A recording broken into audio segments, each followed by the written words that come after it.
Hello dear student, so welcome to our channel Texon Online School। तो आज हम बात करेंगे ग्रामर की, जो अपना सेकंड लेक्चर है भाषा, लिपि और व्याकरण। कौन सा? भाषा, लिपि और व्याकरण। तो सबसे पहले हम भाषा की बात करते हैं। तो भाषा क्या है? तो भाषा एक माध्यम है जो मनुष्य अपने विचारों को, मनुष्य अपने भावों को या विचारों को बोल कर, लिख कर जो है दूसरों के सामने प्रकट करता है। वो एक जो माध्यम है, वो जो एक जरिया है, उसी को क्या कहेंगे हम? उसी को हम भाषा कहेंगे। तो सबसे पहले हम भाषा की परिभाषा ही लिखते हैं, जो कि मैंने आपको अभी बताई है। तो भाषा, भाषा की परिभाषा है मनुष्य अपने विचारों, भावों को बोलकर या लिखकर प्रकट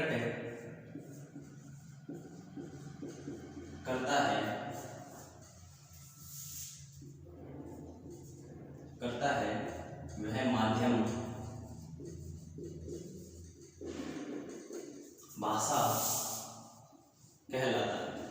तो मनुष्य अपने विचारों एवं भावों को बोलकर या लिखकर दूसरों के सामने जब प्रकट करता है, तो प्रकट करने का जो माध्यम है, जो जरिया है, वह क्या कहलाता है? वह भाषा कहलाता है। वह भाषा कहलाता है। अब देखो, जो भाषा है वो विभिन्न प्रकार की होती है। जैसे हम अपने भाषा की बात करते हैं, जो मैं आपसे बातचीत करता हूँ, आपसे टॉक कर रहा हूँ, तो मैं हिंदी भाषा का प्रयोग कर रहा हूँ। तो हिंदी एक जो भाषा है, वह भाषा का रूप क्यों है, या हिंदी को भाषा क्यों कहते हैं? बाकी जो और भी बहुत सारी हैं, उनको भाषा क्यों नहीं कहते, उनको बोली क्यों कहा जाता है? ये बोली शब्द भी है, इसकी हम बातचीत अभी करेंगे। तो मनुष्य अपने भाव व विचारों को बोलकर या लिखकर प्रकट करता है, वह माध्यम जो कहलाता है वह भाषा कहलाता है। ठीक है। तो भाषा के प्रकार देखो, तो टाइप्स ऑफ लैंग्वेज। तो भाषा जो है, तो जो प्रकार है वह एक तो मौखिक है, मौखिक भाषा, और दूसरा आता है अपना लिखित भाषा। दूसरा आता है लिखित भाषा। तो ये दो भाषा के प्रकार है। तीसरा और चौथा भी होता है, लेकिन उनको मान्य नहीं है, उनको माना नहीं गया है, जो कि मैं आपको बता देता हूं। तीसरी है अपनी सांकेतिक भाषा, जो इशारों के द्वारा, जैसे हम कभी यात्रा करते हैं तो हम देखते हैं कि जैसे रोड लाइटें लगी होती हैं, उन लाइटों पे अपने रेड, ठीक है, और हरे रंग की कुछ लाइटें होती है, जो कि हमें सिग्नल देती है, हमें सिग्नल देती है कि किस प्रकार से आपको आगे बढ़ना है, कब आपको रुकना है। जैसे किसी को चुप करवाना होता है, तो हम अपने मुंह पर अंगुली रख के सामने वाले को चुप रहने का क्या देते हैं? एक संकेत देते हैं। वह भी भाषा माना नहीं गया है, लेकिन रखा गया है, जिसके बारे में आपको बता देता हूं, कभी पूछा नहीं जाता। और तीसरी हम भाषा की बात करते हैं, तो तीसरी भाषा वह है जो हम अपने परिवार से सीखते हैं, अपने परिवार से सीखते हैं। जैसे उसे कहते हैं मातृभाषा, जिसे हम क्या कहते हैं? मातृभाषा। तो हम अभी मौखिक भाषा और लिखित भाषा की ही बात करेंगे। तो मौखिक जो भाषा है वह क्या करती है? मौखिक भाषा की डेफिनेशन या परिभाषा जो है यहां लिख रहा हूं, मौखिक भाषा। जब मनुष्य अपने विचारों को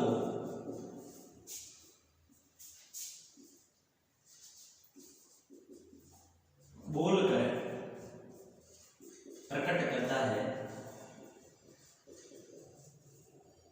जब मनुष्य अपने विचारों को बोलकर, जब मनुष्य बोलकर प्रकट करता है, उसे कहेंगे हम मौखिक भाषा। मौखिक मतलब मुख से, मो मतलब मुख, खिक मतलब बताना, कि मुंह के द्वारा बताना क्या कहलाता है? मौखिक भाषा कहलाती है। अब उसके अंदर जो भाषा है वो कौन कौन सी होगी वो बाद में बात करेंगे। अब नेक्स्ट है अपना लिखित भाषा। नेक्स्ट है अपना लिखित भाषा। तो लिखित भाषा की बात करेंगे कि जब मानव अपने विचारों को लिखकर प्रकट करता है, कि जब मनुष्य या अपना जो मानव है वह अपने विचारों को जब क्या करता है, लिखकर प्रकट करता है, उसे हम क्या कहेंगे, लिखित भाषा कहेंगे। तो उसे हम क्या कहेंगे, लिखित भाषा कहेंगे। तो हमने अभी क्या पढ़ा कि भाषा के बारे में, और भाषा के दो प्रकार होते हैं, मौखिक और लिखित। जब मनुष्य मुख से अपने विचारों को प्रकट करता है उसे क्या कहेंगे, मौखिक भाषा कहेंगे। और जब मनुष्य अपने विचारों या अपने भावों को, विचारों अर्थात भावों को जब लिखकर प्रकट करता है उसे हम लिखित भाषा कहेंगे। तो हम देखें तो भाषा एक जो समाचार पत्र है वह क्या होता है, वह हमें लिखकर क्या समाचारों को उपलब्ध करवाता है। तो वह किस में आएगा, वह लिखित भाषा के अंतर्गत आएगा। तो एक भाषा संचार का एक क्या है, प्राथमिक वाहक है। भाषा संचार का प्राथमिक वाहक है। तो हम आगे बात करेंगे कि जो भाषा होती है, वह क्या करती है, वह अपने समाज का, अपने संस्कृति का क्या करती है, विकास करती है। कोई भी भाषा अपने संस्कृति का, अपने क्षेत्र का क्या करती है, विकास करती है। तो फिर हम इसी भाषा के अंदर एक बोली, जो नाम मैंने शुरुआत में लिया था, उसकी बात करते हैं। तो बोली जो है, बोली एक सीमित एरिया में बोले जाने वाली भाषा ही है। लेकिन ये जो बोली होती है वह एक सीमित क्षेत्र में, एक छोटे से एरिया में जो है इसका जो है प्रयोग किया जाता है। जैसे कहा भी जाता है कि कोस कोस पर पानी बदले, कोस 5 कोस पर पानी, कि कोस कोस पर पानी बदले 5 कोस पर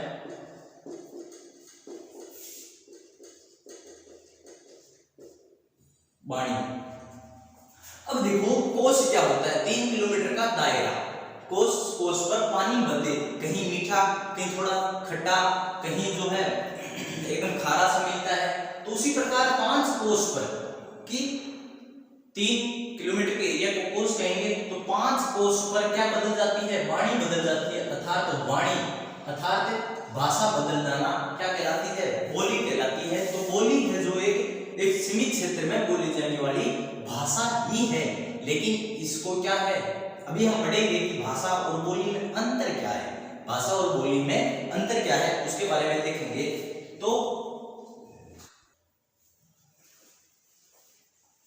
तो हाँ, हम बात कर रहे थे भाषा और बोली में अंतर की। तो भाषा जो क्षेत्र है, भाषा का जो क्षेत्र होता है वह क्या होता है, विस्तृत होता है, अर्थात बड़ा होता है, विशाल होता है, काफी लंबा होता है।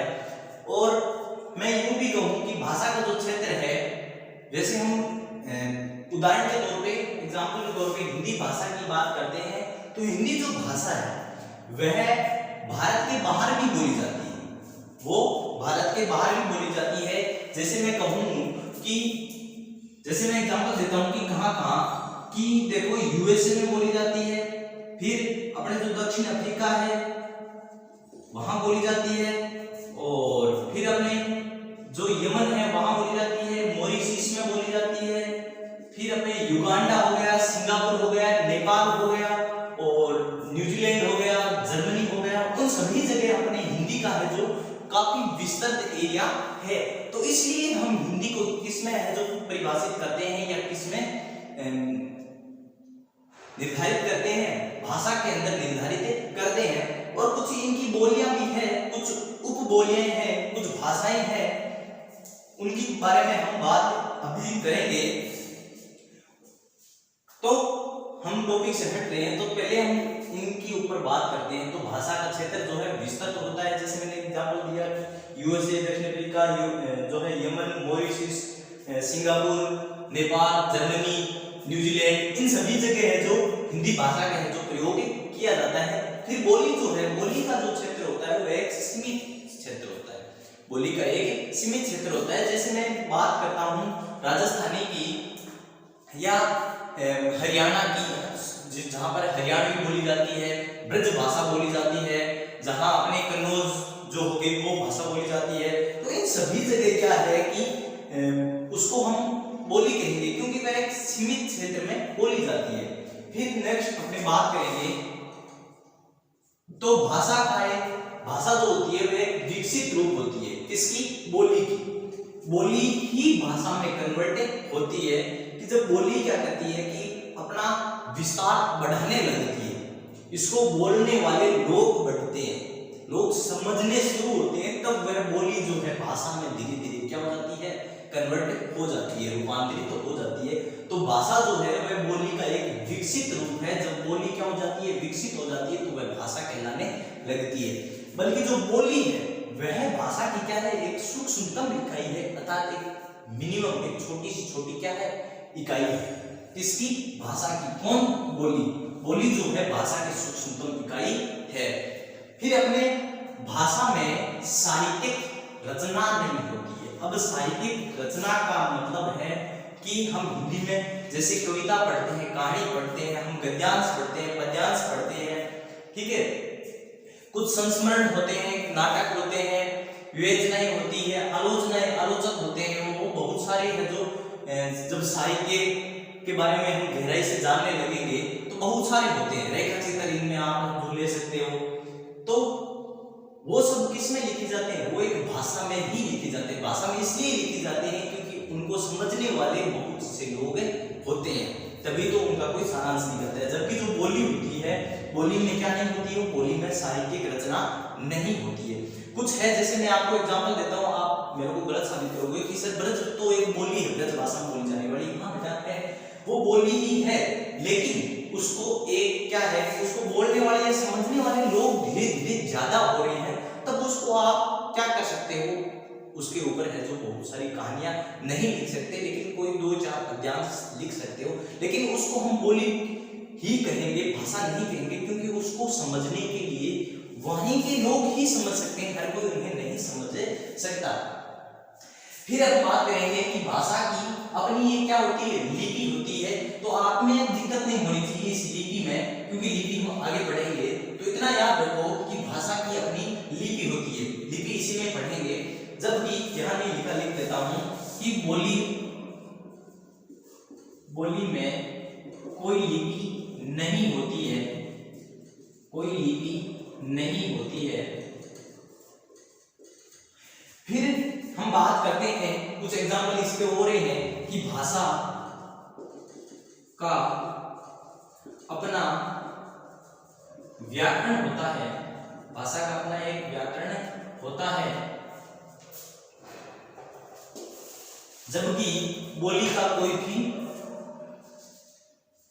बोली का व्याकरण नहीं होता है, बोली का व्याकरण नहीं होता है। फिर हम बात करेंगे कि भाषा का अपना शब्दकोश होता है, डिक्शनरी, शब्दकोश होता है। अंग्रेजी की एक भाषा है, क्योंकि इसको हर कंट्री में बोला जाता है, हर कंट्री में इसको यूज किया जाता है। उर्दू है, वह भी एक भाषा है। तो बोली का शब्दकोश नहीं, बोली का शब्दकोश नहीं होता है। तो बोली का शब्दकोश नहीं होता है, जबकि भाषा का क्या होता है? शब्दकोश होता है। भाषा का अपना व्याकरण होता है, जबकि बोली का व्याकरण नहीं होता और इसका कोई शब्दकोश भी नहीं होता है। ठीक है, तो हम बात करेंगे कि जो भाषा है, जो भाषा है वह भाषा कब बनती है? तो भाषा वह तभी बनेगी जब उसमें बहुत सारी उपभाषाएं मिलेगी। क्योंकि एक जो मैं हिंदी की एग्जांपल लेता हूँ ज्यादातर, क्योंकि अपना जो भारत है उसके अंदर लगभग लोग जो है हिंदी भाषा का क्या करते हैं? प्रयोग करते हैं, हिंदी भाषा का उपयोग करते हैं। तो हम देखेंगे कि जो हिंदी भाषा है, हम हिंदी के एग्जाम लेंगे, हिंदी भाषा को संविधान में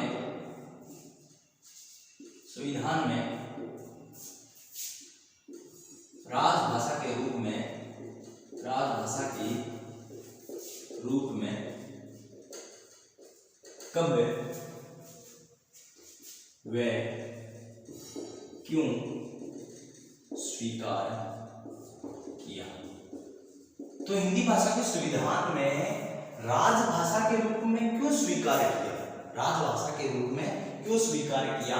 तो मैं आपको बताऊं कि जो हिंदी अपनी जो भाषा है वह बहुत सारी उपभाषाओं से मिलकर बनी है। तो वो भाषाएं कौन कौन सी है, तो वो हो गई अपनी पूर्वी हिंदी, फिर है अपनी बिहारी हिंदी,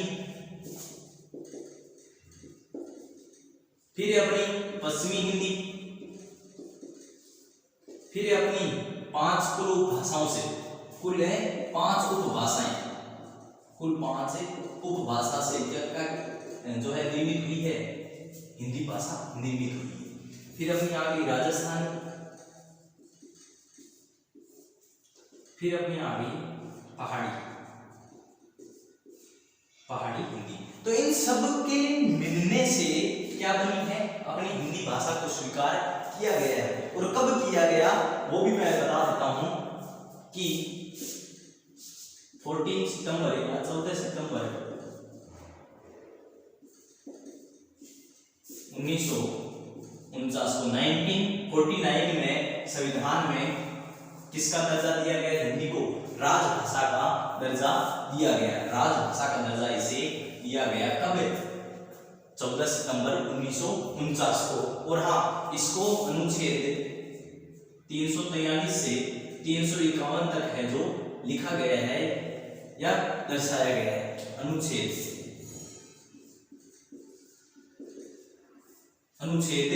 343 से 343 से 351 तक है जो इसका बखान किया गया है संविधान में। तो ये सारी की सारी जो उपभाषाएं हैं इनके मिलने से हिंदी को है जो राजभाषा का रूप दिया गया है या इसको अपने है अंदर जो स्वीकार किया गया। अब इतनी उपभाषाएं मिली है, इसीलिए हिंदी को अलग अलग जगह पर अलग अलग रूपों में है जो इसको प्रयोग लिया जाता है। तभी कुछ लोगों को जो कहते हैं ना कि हिंदी समझ में नहीं आती, तो हिंदी ही है लेकिन इसको बहुत सारी भाषाओं के मिक्सर से या मिश्रित होने के वजह से बनाया गया है इसे राजभाषा। लेकिन कुछ लोगों को समझ में नहीं आती, लेकिन है एक्चुअली वास्तविक वह क्या है, एक भाषा ही है। अब हम बात करेंगे, थोड़ी देर पहले आई थी कि भाषा की अपनी क्या होती है, एक लिपि होती है, भाषा की अपनी एक लिपि होती है। तो उसी लिपि की बात करेंगे। तो लिपि क्या होती है, तो लिपि हमारे मुख से निकलने वाली ध्वनि को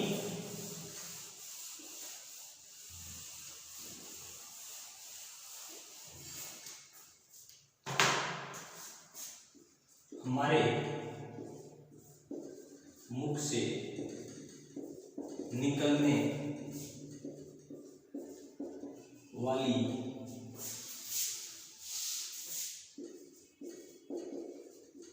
ध्वनि को लिखने के लिए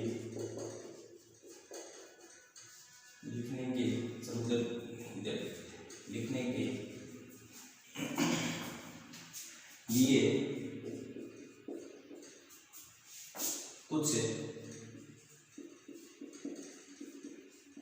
चिन्हों का प्रयोग होता है जिन्हें वर्ण कहते हैं।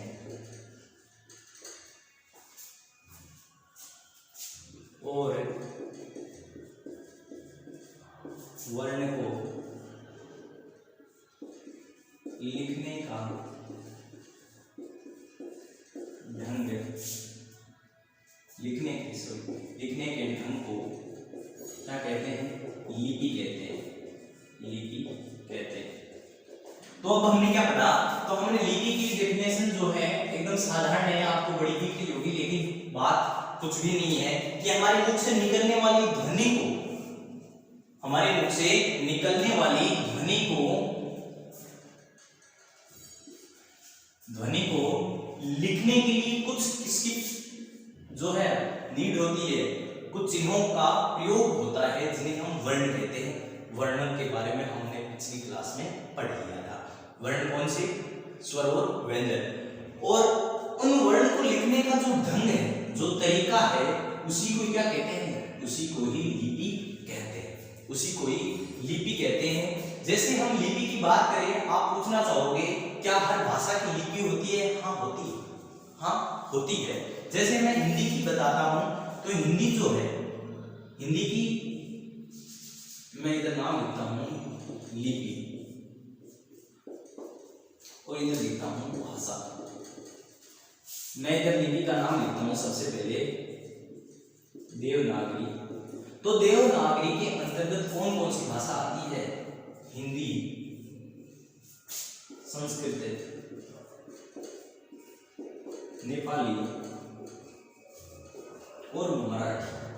जो मराठी लोग महाराष्ट्र में जो बोलते हैं या बाहर भी बहुत सारे मराठी तो बाहर से आए हुए हैं, तो वो भी है जो किसका प्रयोग करते हैं? देवनागरी लिपि का प्रयोग करते हैं। अब देवनागरी लिपि में ऐसा है क्या, वो भी हम बात करेंगे कि देवनागरी लिपि को हिंदी की लिपि क्यों अपनाया गया, हिंदी की लिपि क्यों अपनाया गया कि देवनागरी लिपि ही होगी।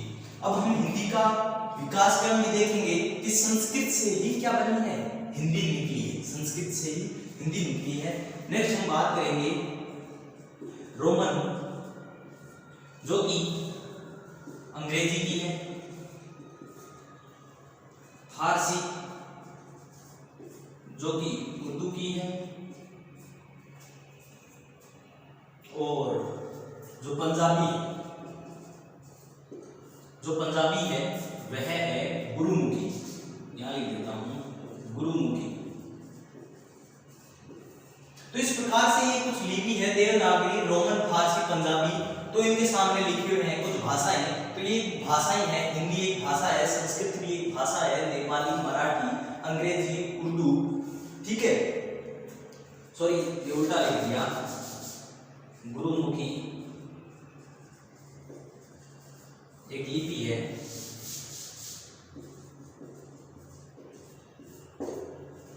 किसकी? पंजाबी की। जो पंजाब भाषा है उसकी कौन सी लिपि है? उसकी गुरुमुखी लिपि है, ठीक है। तो हम अब थोड़ी सी बात करेंगे देवनागरी और जो उर्दू की फारसी जो लिपि है। तो उर्दू की जो फारसी लिपि है वो ये कहती है कि हमारे जो बोर्ड की तरफ देखो तो बोर्ड का ये जो कोना है इस तरफ से लिखना स्टार्ट करो और इस कोने तक जाओ, जबकि हमारी देवनागरी लिपि कहती है कि जो हमारा राइट साइड है, जो अपना दायां हाथ है, उधर से लिखना शुरू करो और इस कोने तक आओ। ये दोनों आपस में क्या अपोजिट है और इनके लिखने का, इनके अक्षरों का जो घुमाव है, जो मुड़ाव है, वो भी क्या है? इनसे अलग अलग है। तो हम देखेंगे अभी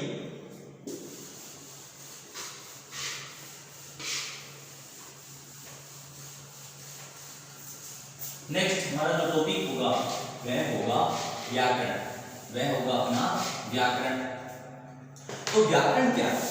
तो व्याकरण क्या है? तो व्याकरण की हम बात करें तो देखें कि जो भाषा है, भाषा को इस बात पे ध्यान दीजिए, शुद्ध भाषा को शुद्ध लिखने व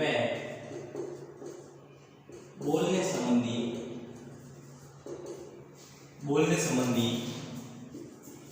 जानकारी देने वाले शास्त्र को